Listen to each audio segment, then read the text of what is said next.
Hacemos la radio que te gusta. Radio Unión 107.9. Buenas para todos. Aquí estamos en la Espada de Damocles una vez más. ¿Quién les habla? Pablo Veloso. Esto es una producción, como siempre, para Radio Unión de Murcia 107.9 del dial. Te recuerdo que puedes descargarte las aplicaciones, las APK, APP o como te guste decirle, para poder seguir la programación de Radio Unión, que es fantástica, a través de tu móvil, a través de tu tablet, a través de el ordenador, de lo que quieras. Se puede seguir porque hasta de la propia página tienes ahí un reproductor para escuchar día, noche, 24 horas, 7 la programación.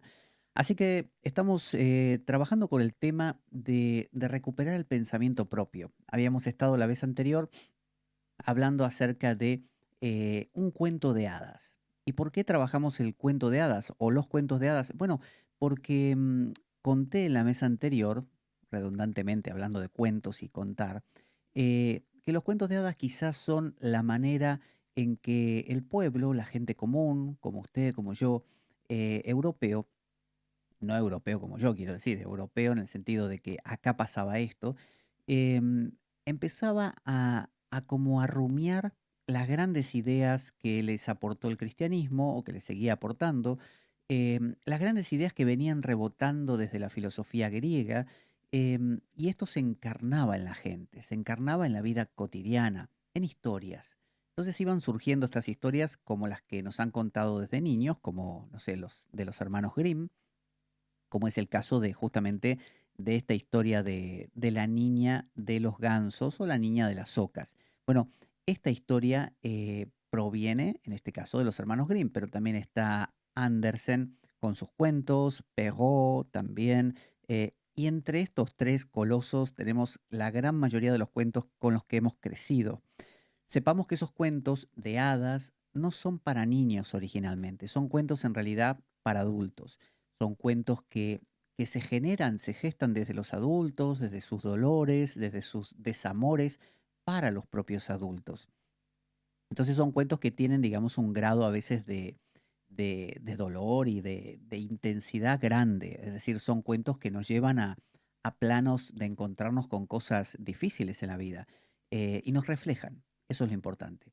Entonces, este cuento de la niña de las ocas o la niña de los gansos, habíamos visto la vez anterior que nos llevaba a la idea de ir ganando, ir recuperando, ir consiguiendo un pensamiento propio, aprender a decir que no, aprender a tener un juicio crítico y evaluar y decir esto me gusta, esto no me gusta, y pagar el precio por eso.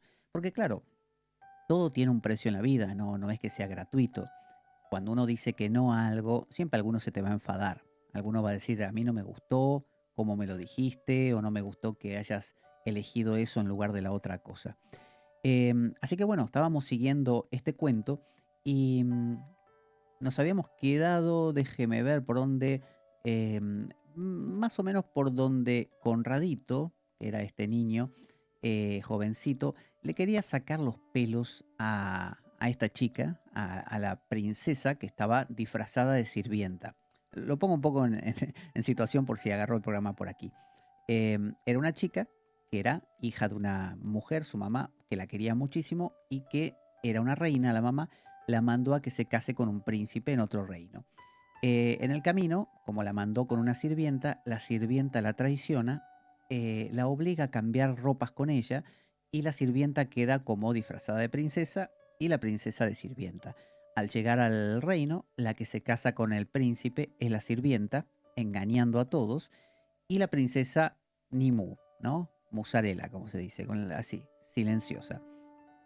Pero empieza poco a poco a recuperar terreno, ¿no? Porque si ella hablaba, la mataba, la sirvienta, pero se empieza a animar y con una moneda de oro logra que el caballo, que era un caballo que hablaba, llamado Falada, al cortarle la cabeza a este caballo, ella logra que la cabeza la pongan en cierto lugar, donde ella dialoga con esta cabeza todos los días, y la cabeza como que medio le invita a volver a la casa materna, pero ella quiere dar el paso. Estamos hablando de conseguir nuestra independencia, conseguir nuestra autonomía, nuestra libertad de pensamiento. Entonces, la princesa se peina el pelo, que está disfrazada de sirvienta y la mandaron a cuidar gansos u ocas.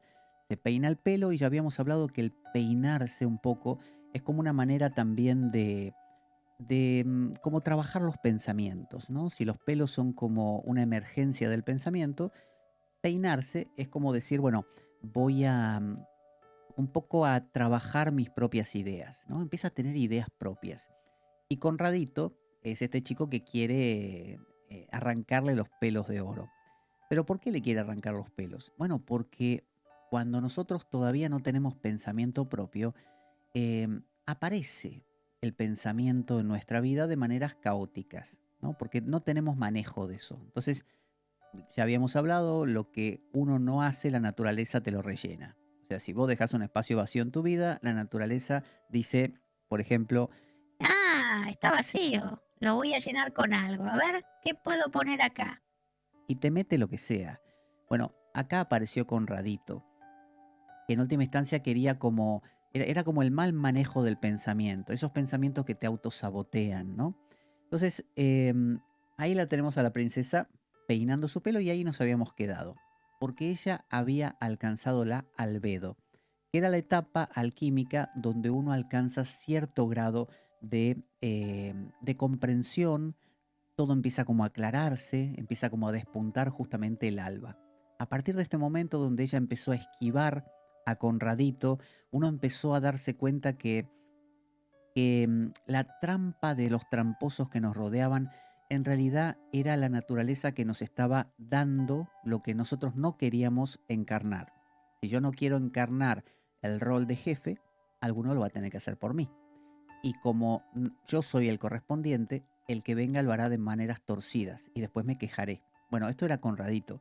Entonces, ella empieza poco a poco a eludir a Conradito, jugando con el viento para que se le vuele la gorra a Conradito y de esa manera eh, ser astuta.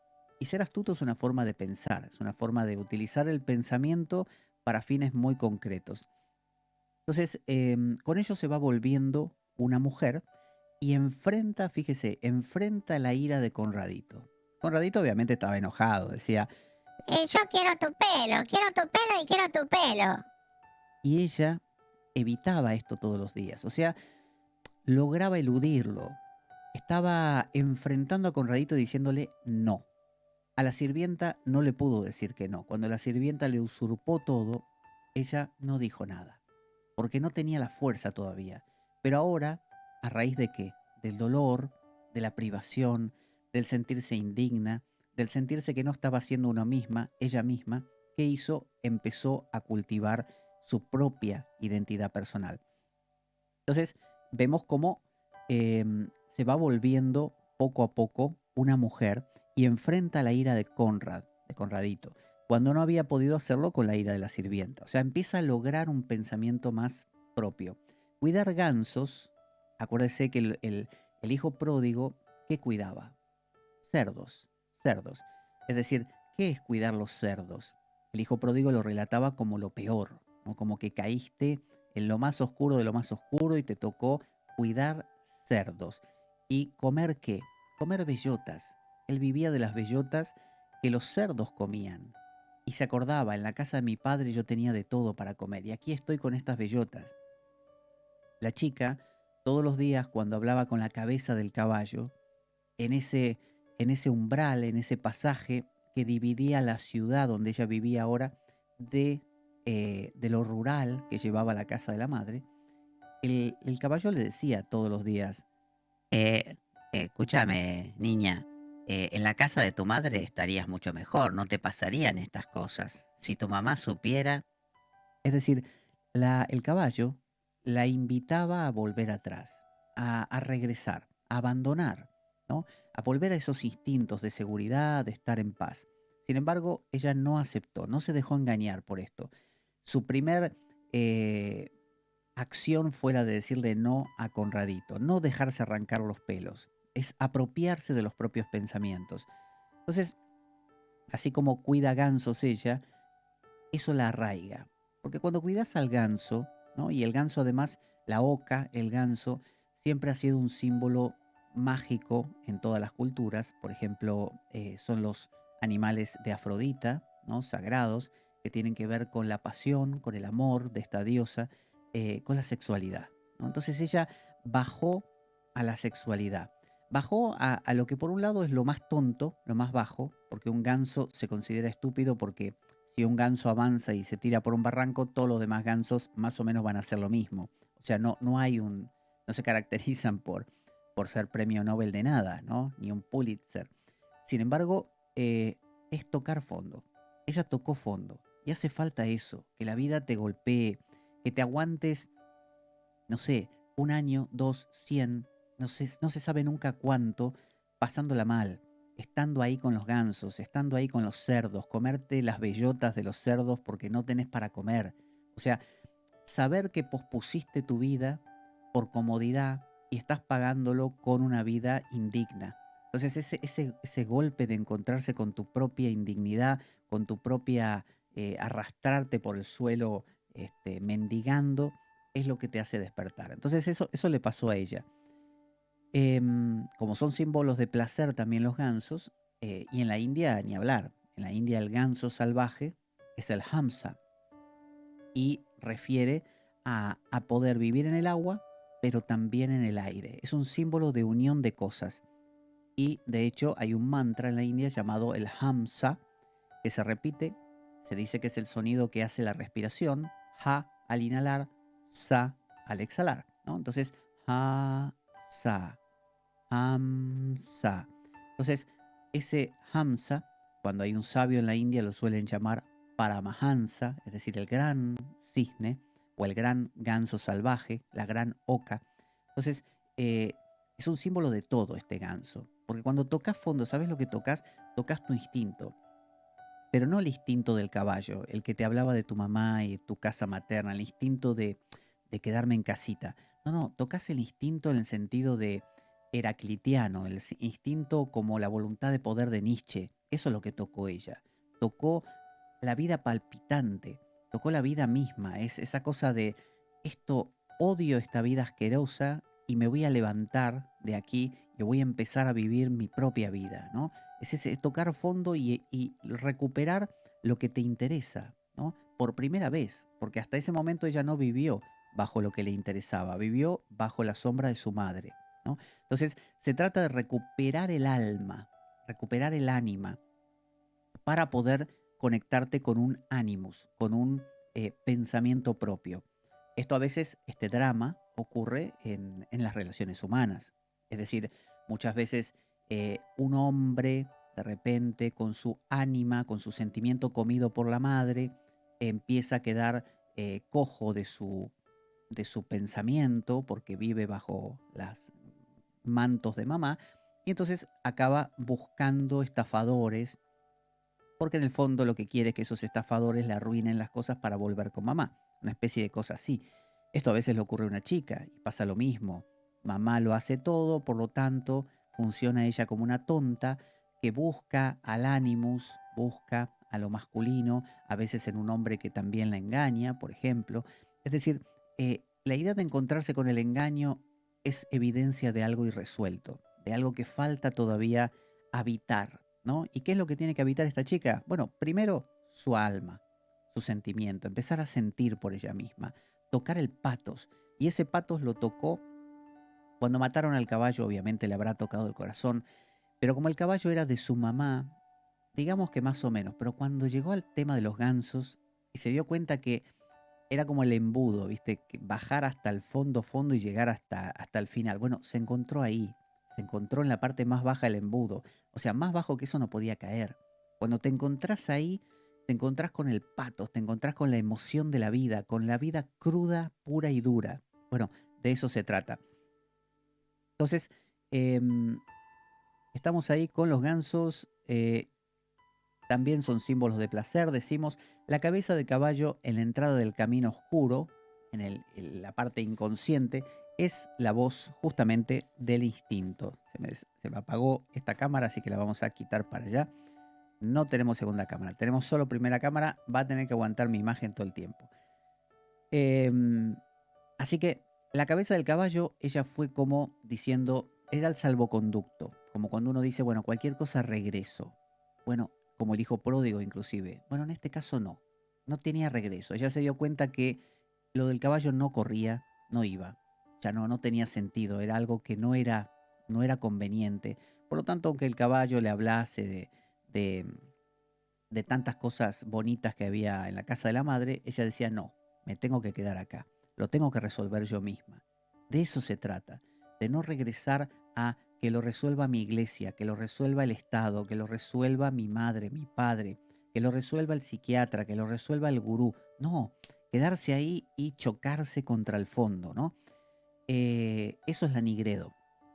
Y de ahí viene el albedo, ¿no? En el medio de, en plena medianoche, el sol del mediodía, ¿no? Así es. El mismo Hölderlin, el poeta alemán, decía que en la mayor oscuridad está la solución. O sea, cuando llegas a tocar fondo, fondo, fondo, ahí paradójicamente está la perla. Ahí está la explicación. Entonces, Conrado quería robarle el pelo, ya dijimos, y se queja ante el rey del rechazo despectivo de la princesa. O sea, va Conrado hasta el rey y le dice, Escúchame, rey. Yo todo el día estoy acá con la chica que usted me dio y me trata mal, me trata. Me trata mal y yo no sé qué hacer. ¿Pero por qué, Conradito? ¿Qué te pasa? Nada, yo le digo cosas lindas y ella no me trata mal. Bueno, pero no le harás nada a vos, ¿no? No, no, yo la trato súper bien. Es ella, es media loca, es media loca. Bueno, yo voy a investigarlo. entonces el rey, fijémonos que acá aparece la figura del rey, acordémonos que la chica no tenía padre, el padre había muerto, entonces la figura del rey es una figura de nuevo del Animus, pero ya no es el príncipe, que la sombra misma lo había engañado, la sirvienta, y se había casado con él, no era una mente así como a como venga, así torpemente, no, el rey representaba una madurez del pensamiento y aparece en escena. ¿Pero por qué aparece en escena el rey? Porque ella rechaza a Conradito. Si ella no hubiera rechazado a Conradito y le hubiera dejado que le saquen hasta los pelos, o sea, que la desplumen, que le saquen hasta lo último, el rey no aparecía en escena. Entonces, el rey aparece, el pensamiento claro, racional, sensato, cuando decís que no. Y cuando decís que no, cuando te opones con todo lo que eso representa, es el comienzo del pensamiento, es el comienzo del habitar en el ánimos, y ese habitar en el ánimo vino de un patos, vino de que sentiste cosas, de que te sentiste humillado, humillada, que la pasaste mal, dolor, ¿no? Que te maduró. Entonces, es una mezcla, es tocar el alma para que puedas entonces apreciar el buen pensamiento y jugártelo. Porque cada vez que te jugás por un pensamiento, viene una emoción involucrada. Entonces, Conrado se queja ante el rey de ese rechazo que ella le despectivo de la princesa, que para Conradito es una sirvienta simplemente. El rey acepta que ella no quiera confesar la verdad, porque el rey la llama. Le dice a ella, Vení, niña, te voy a hacer unas preguntitas. Sí, ¿acerca de qué, señor? Vení, que te quiero preguntar algo. ¿Qué le hiciste a Conradito que vino llorando el otro día? No, yo nada. Él me quería arrancar los pelos, nada más. Y yo no le hice nada de nada. ¿De verdad? Te lo digo de verdad, señor. Vale, anda tranquila. entonces el rey dijo, voy a observarla yo mismo. Y se puso detrás de una roca y la observó cada vez que ella cruzaba con las ocas esa puerta donde estaba la cabeza del caballo y miraba lo que hacía y descubrió que hablaba con el caballo y escuchó la conversación. El caballo le hablaba de esto de regresar. Entonces se dio cuenta que algo raro, como que había gato encerrado. Entonces la volvió a llamar y le dijo, Vení, te quiero preguntar, ¿qué es lo que pasa? Contame la verdad. Señor, yo le contaría la verdad, pero la verdad es que no puedo contarle la verdad. Es muy redundante el tema de la verdad, pero no puedo. Hice una promesa ante el cielo. Vale, hagamos una cosa, mira, yo tengo una estufa, ¿Una qué? las que dan calor, y anda ahí, yo me voy, te dejo solo, se van los guardias todos, y vos habla con la estufa. Cuando hables un ratito, charlamos, ¿qué te parece? Bueno, Entonces la chica inocentemente fue a hablar con la estufa. Y usted dirá, ¿qué hace? ¿Qué tiene que ver una estufa acá? Bueno, la estufa es como una especie de terapeuta. Es como ir al psiquiatra, ir al psicólogo, ¿no? O ir al confesionario del confesor. Es a ir a contar. Soltar algo ante alguien que sabes que no te va a juzgar, ante alguien que sabes que no lo va a ventilar por ahí. Entonces fue la chica y se puso a hablar con la estufa y le contó a la estufa las verdades, ¿no es cierto? Y el rey, que no era ningún tonto, se quedó por ahí y dijo, Ah, mira, esto era lo que pasaba, ¿eh? y empezó a escuchar y ahí se dio cuenta de todo. Entonces el rey acepta que ella es la verdadera princesa, obviamente se dio cuenta, y acepta que no, que no podía confesarlo porque la otra la estaba amenazando, se dio cuenta. Em, Ella confiesa frente a la estufa entonces y ahí ocurre la rubedo. La rubedo es el enrojecimiento, es cuando la sangre viene a tu vida. En este caso, donde ella se humaniza, donde realmente declara lo que siente. Me siento mal, me están pasando estas cosas, me siento horrible, fui traicionada, pero fui traicionada porque yo fui una tonta. Es decir, empieza a manifestar, a expresar, a declarar, a tomar partido. A veces uno dice, sí, sí, pero yo lo hago mentalmente. No, a veces hace falta hablarlo, escribirlo en un diario, compartirlo con otro, y ahí se empieza, te quebrás, de repente empezás a llorar, te empezás a sentir mal físicamente, es decir, te compromete. Ella bajó a tierra realmente, ahí tocó su patos otra vez, su emoción, y mucho. Entonces el rey la ve y el rey le informa al hijo, ¿no? Que el hijo representa el logos, el pensamiento, un pensamiento que hasta ese momento estaba engañado por la sombra, por la sirvienta, pero ahora se rectifica. Es un logos coherente. Y le dice, el rey al hijo le dice, Vení, pibe. sí, ¿qué pasa, papá? No, mira que la chica con la que te casaste, Ah, sí, la princesa. no, no es la princesa. ¿No? ¿Y quién es? No, esa es una estafadora. Metimos la pata. No pasa nada. Mira, vamos a hacer una cena. Yo voy a arreglar todo. Vos te vas a casar ahora con la sirvienta. ¿Con la sirvienta? Sí, lo que pasa es que la sirvienta es la princesa. Esto es un lío. Sí, vos no te preocupes, yo lo resuelvo todo en la cena. Dale. Entonces, ¿qué hacen? Organizan una cena y en esa cena, obviamente el rey le da vestidos nuevos a la sirvienta, la viste de reina realmente, de una gran princesa, mejor dicho. Es decir, aparece el pensamiento claro que te da tu estatus otra vez, te hace sentir quién sos, realmente una princesa, ¿no? Entonces, cuando uno empieza a tomar partido, a tomar decisiones en la vida, a decir esto me gusta, esto no me gusta, y a atenerse a las consecuencias, duele, hay patos, pero también hay dignidad, ¿no? Que era un poco lo que decía Kant con esto del imperativo moral, que cuando uno sigue su imperativo categórico, obviamente se siente digno. Él decía, quizá no te sentís feliz, o sea, no sos feliz en el sentido de no tengo X cosa, pero me siento pleno, porque soy yo. Entonces, en esa cena, sencillamente lo que hace el rey es preguntarle a la sirvienta y le dice, Princesa, o sea, a la que estaba disfrazada de sirvienta, de princesa. Sí, señor, ¿qué pasa? mira, te quería hacer una pregunta. Dígame, Su Majestad. Bueno, si encontraras una persona que miente, ¿no? ¿Qué castigo le darías?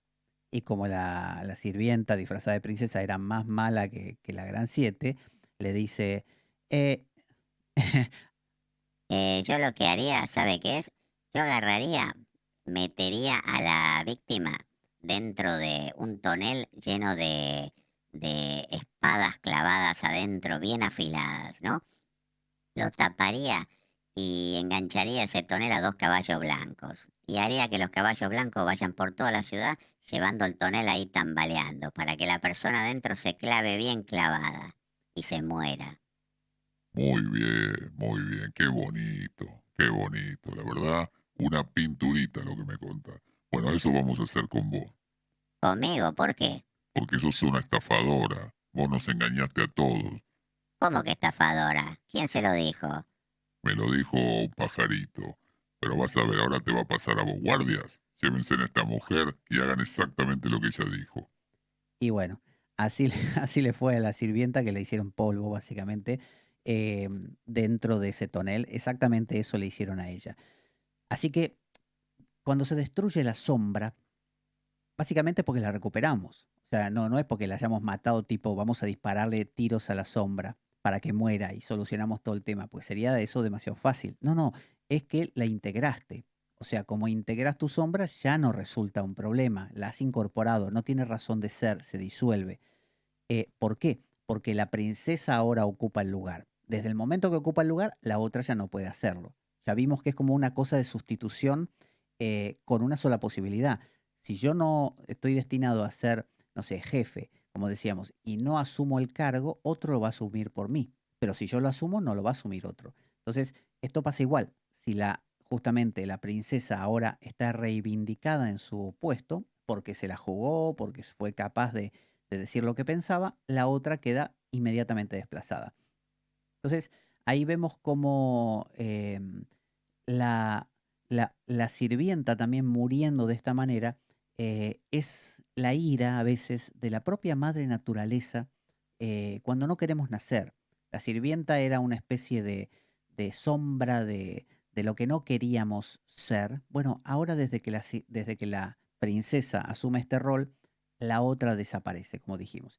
Los gansos y ocas son también un símbolo de Némesis. Némesis era una diosa griega a la que todos temían, que era la diosa de la venganza, pero no una diosa que te mataba porque tenías ganas. Era la diosa de que metiste la pata, ella se ocupaba de que se cumpla justamente ese destino, ¿no? De hacértelo pagar. Esa es Némesis. Entonces, tocar también esos gansos fue una manera, o bajar hasta lo instintivo, es una manera de despertar una potencia que es la potencia de voy a reivindicar quién verdaderamente soy. Y el mismo hecho de hacer eso crea la repercusión en el otro, crea la desaparición del otro, crea justamente el némesis, digamos, el castigo del otro. Y aparece el hierosgamos, ¿no? Es el famoso final de cuento donde la princesa se casa con el príncipe y son felices para siempre y comen perdices. Es decir, este cuento aquí llega al punto donde se vuelven a unir, por fin, pero ya no se une la hija de mamá. Ahora se une una princesa por su propia capacidad, al mismo tiempo mujer, porque se casa con el príncipe, tienen su noche de bodas, tiene su sangre, ya no menstrual nada más, sino su sangre de la primera intercambio sexual, es decir, y después vendrán los hijos también y la lactancia, como dijimos. Pero tiene que ver con eso, con ella misma ahora es la que se está casando con el príncipe, que es un pensamiento completamente propio por derecho propio justamente. Y el rey, fijémonos, que es como el padre ausente que resurge desde lo inconsciente. Es ese padre perdido. Ella recuperó ese pensamiento claro que no había tenido en toda la historia. Lo recuperó desde que tomó esa decisión. Y la princesa deja la pubertad para entrar en la madurez sexual, obviamente. Voy ahora para ya completar estos dos programas que hemos hecho, donde hablamos justamente de este cuento, vamos a leer el cuento, ¿no? Porque quizá usted diga, bueno, ¿y cuál es el original? Voy a acercar el agua que hace mucho calor aquí, voy a beber un poco primero. Ahí va. Vamos a ver qué nos dice este cuento. Se llama La pastora de las ocas. Dice, vamos a ponerle un poquito, mire. Ahí vamos a ponerle un poco de efecto ahí, de esta manera. ¿Qué le parece? No, vamos a dejarlo ahí para que se escuche mejor. Vivía una vez una anciana reina, viuda desde hacía muchos años, que tenía una hija muy hermosa.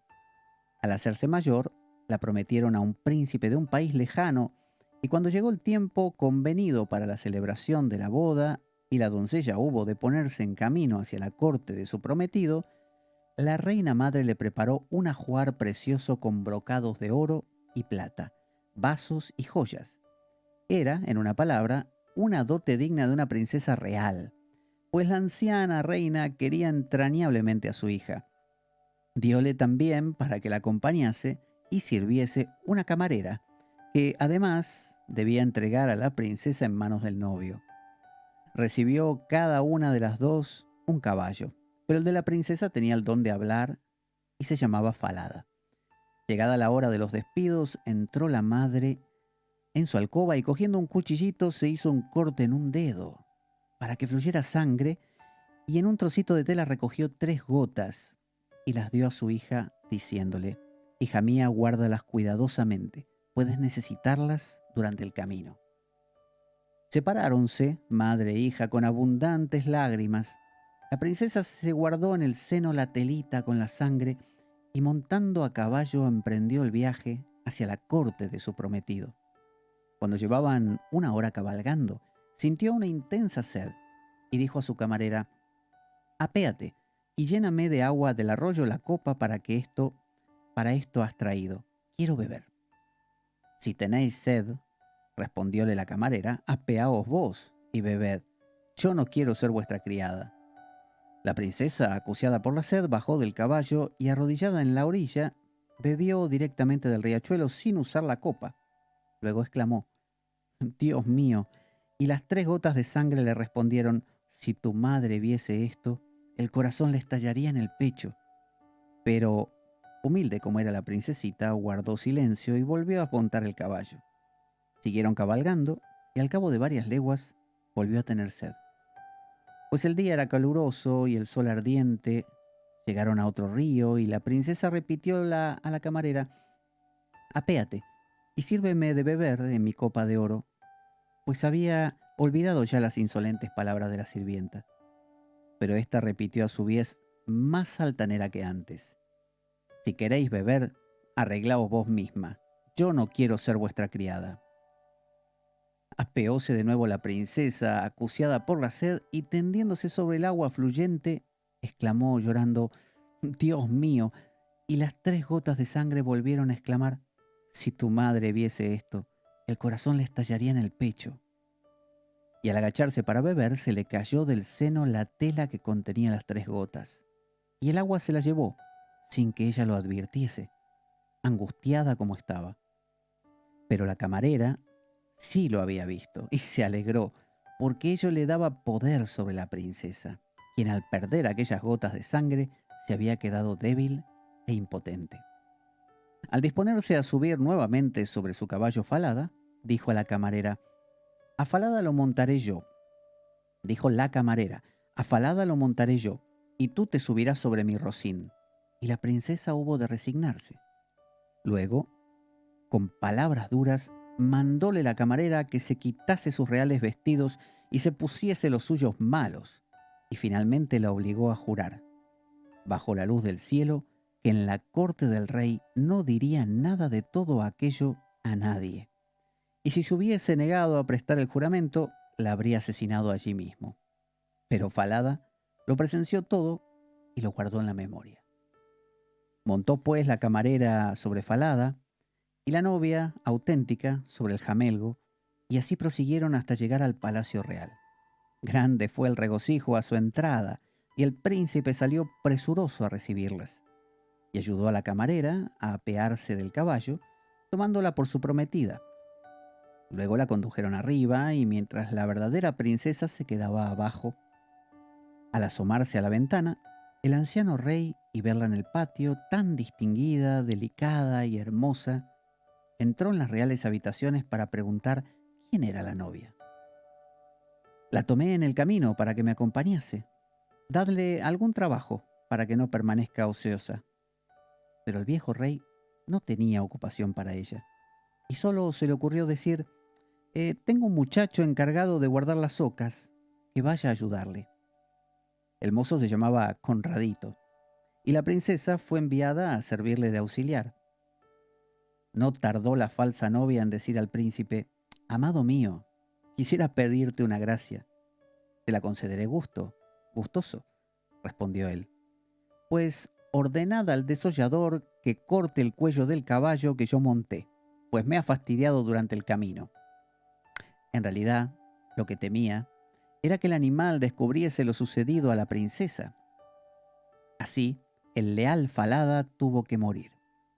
Y al enterarse de ello, la verdadera princesa prometió al desollador una moneda de oro a cambio de un pequeño servicio. En la ciudad había una gran puerta oscura, por la que ella debía pasar cada mañana y cada anochecer con sus ocas. Pidió, pues, al hombre que clavase la cabeza de Falada en aquella puerta, para que ella pudiese verla a menudo. Así se hizo, y la cabeza del noble caballo quedó clavada en el lúgubre portal. Cuando de madrugada la princesa y Conradito pasaron bajo el portal, dijo ella: «Oh Falada, colgado aquí tristemente».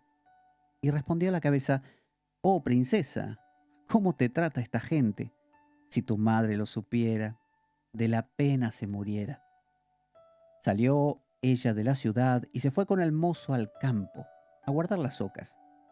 Al llegar al prado, sentóse sobre la hierba a peinar sus cabellos, que eran de oro puro.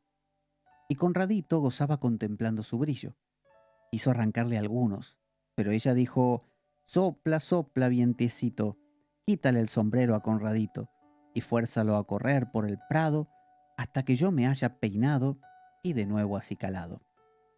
En el mismo instante se levantó un fortísimo viento que se llevó el sombrero de Conradito, obligando al mozo a salir corriendo detrás de él durante largo rato. Y cuando volvió, ya había terminado la doncella de peinarse y arreglarse, por lo cual el mozo se quedó sin sus cabellos. Enfadado, dejó de hablarle, y así guardaron las ocas hasta el anochecer, en que regresaron al palacio. A la mañana siguiente, cuando pasaron de nuevo por el portal, dijo la doncella: «Oh Falada, colgado aquí tristemente». Y Falada respondió: «Oh princesa, ¿cómo te trata esa gente? Si tu madre lo supiera, de la pena se muriera». Ya en el prado, volvió a sentarse sobre la hierba y a peinarse. Acudió Conradito para arrancarle unos cabellos, pero ella dijo rápidamente: «Sopla, sopla, vientecito, quítale el sombrero a Conradito y fuérzalo a correr por el prado hasta que yo me haya peinado y de nuevo acicalado». Púsose a soplar el viento, llevándose el sombrerito de la cabeza del mozo, el cual hubo de correr en su persecución, y cuando volvió, la muchacha hacía ya un buen rato que estaba lista de su peinado, con lo que Conradito no pudo salirse con la suya. Y así estuvieron guardando las ocas hasta el anochecer. Pero cuando hubieron regresado a palacio, Conradito se presentó al anciano rey y le dijo: «No quiero seguir guardando ocas con esta muchacha». «¿Y por qué?», preguntóle el rey. «Porque se pasa el día haciéndome rabiar». Entonces el rey la mandó a que le contase lo ocurrido, y Conradito le dijo: «Cada mañana, cuando pasamos con la manada por la puerta oscura, se dirige a una cabeza de caballo que hay clavada en ella y le dice: «Oh Falada, colgado aquí tristemente». Y la cabeza le responde: «Oh princesa, ¿cómo te trata esa gente? Si tu madre lo supiera, de la pena se muriera». Y de este modo Conradito siguió contando lo que sucedía en el prado y cómo había de correr tras su sombrero cada día.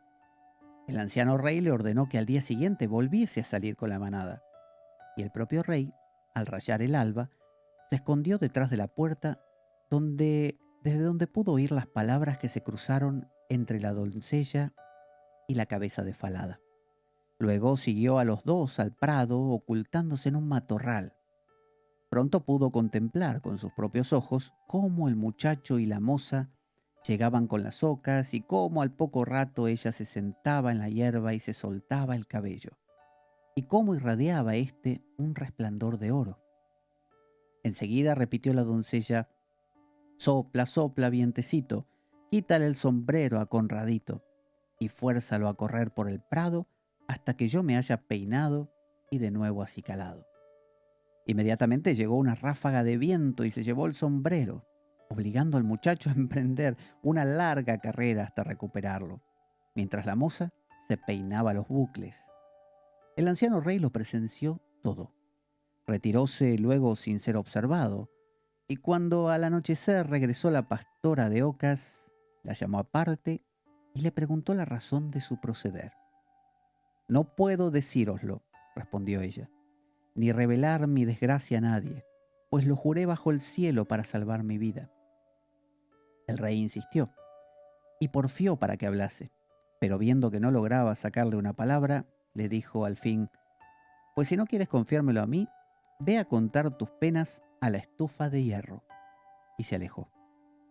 Acercóse la princesa a la estufa y entre lamentos y lágrimas, desahogando su corazón, dijo: aquí estoy, abandonada, del mundo entero, y no obstante soy hija de un rey. Una pérfida camarera me redujo a esta situación usando la violencia, obligándome a quitarme mis vestidos de princesa y suplantándome ella como prometida del príncipe, mientras yo debo hacer trabajos humildes y guardar ocas. Si mi madre lo supiera, qué pena le estallaría en el corazón, en su pecho. Pero el viejo rey lo escuchaba todo por el tubo de la chimenea, y así se enteró de sus desgracias. Volvió al aposento y le mandó que saliese de la estufa. Pusiéronle vestidos principescos, y entonces quedó de manifiesto su maravillosa hermosura.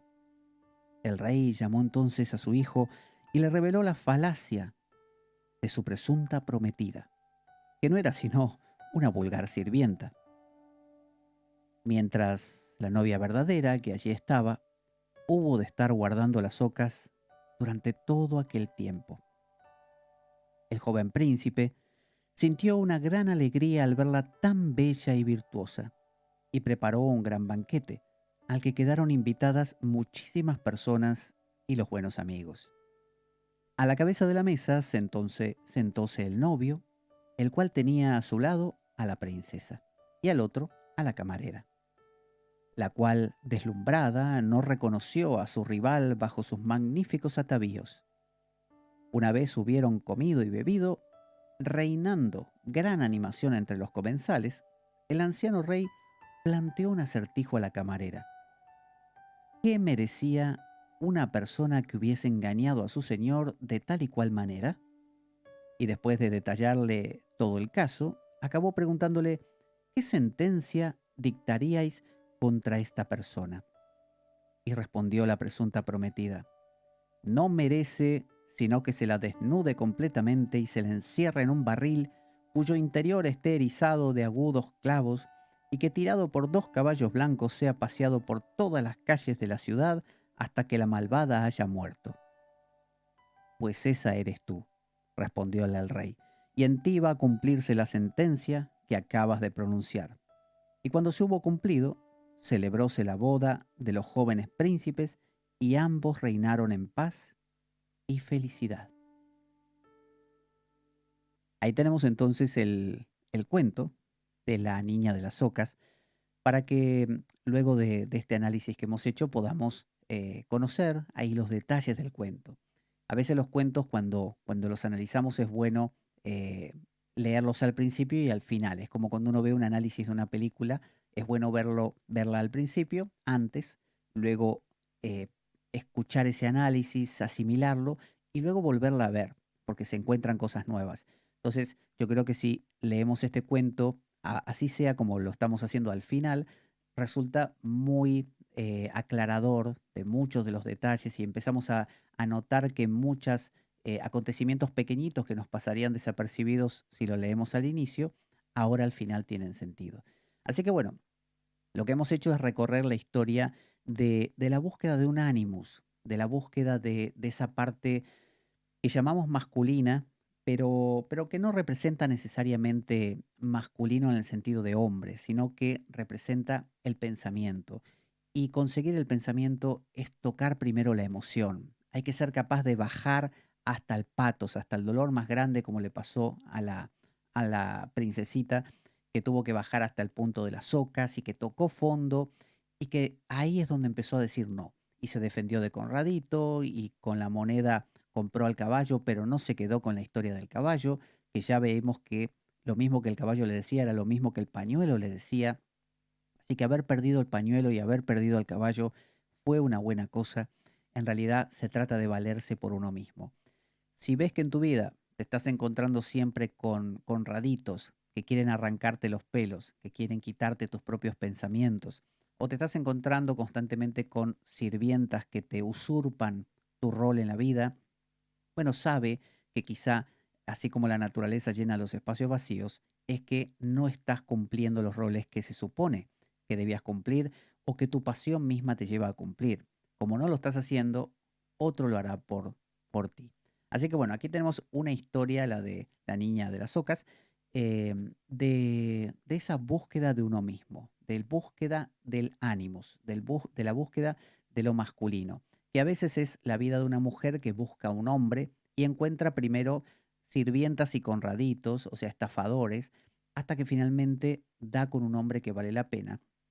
Y eso ocurre justo cuando ella toca fondo, toca su patos, empieza a vivir realmente apasionadamente y ahí madura como para decir, esto es lo que quiero y por eso aparece el hombre correcto. Y viceversa, en el caso que fuera un hombre, es lo mismo. Cuando el hombre realmente toca su emoción, toca fondo, es cuando empieza a poder pensar por sí mismo y aparece un jefe, un amigo, un alguien, un maestro, pero que ya son coherentes y no estafadores de esos que les venden como el zorro y la, no me acuerdo qué era la otra, liebre, una cosa así, a Pinocho. Que casualmente el tema de Pinocho lo trataremos seguramente en la siguiente ocasión porque nos mostrará el lado al revés, la búsqueda del alma, ¿no? La búsqueda de la parte este, femenina. Bueno, siempre se buscan las dos cosas en realidad, porque están unidas. Pinocho lo que busca es tener un corazón, tener alma, dejar de ser de madera. Esta chica lo que buscaba era empezar a pensar por sí misma, pero para eso tuvo que empezar a sentir. Y Pinocho, a medida que empiece a sentir, va a empezar a poder pensar claramente, porque vemos que la vida de Pinocho es un constante engaño y autoengaño. Así que hasta aquí hemos recorrido esta historia de la niña de los gansos. Yo creo que va a ser de mucha iluminación. Vamos a poner aquí una imagen, ahí está.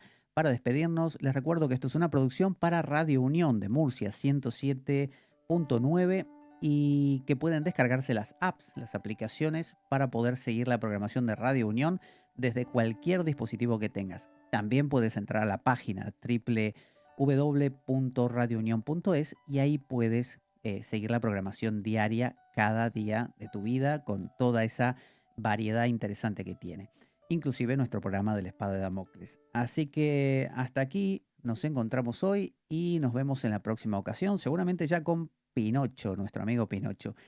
Hasta la próxima, soy Pablo Veloso y nos vemos. Hacemos la radio que te gusta. Radio Unión 107.9.